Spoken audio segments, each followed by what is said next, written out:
Hello guys, welcome to our channel. Today I am going to show you how to delete all chats in Messenger.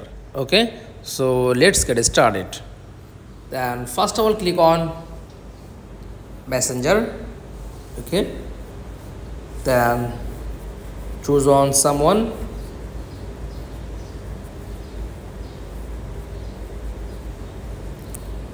Okay,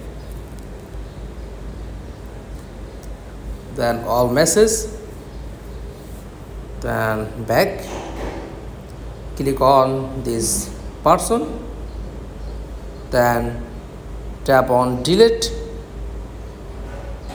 Okay, then chat deleted. Okay, then search on this person, then refresh your account, then delete all chat in Messenger message. That's all. Thanks for watching. Please like, comments and subscribe. Thank you.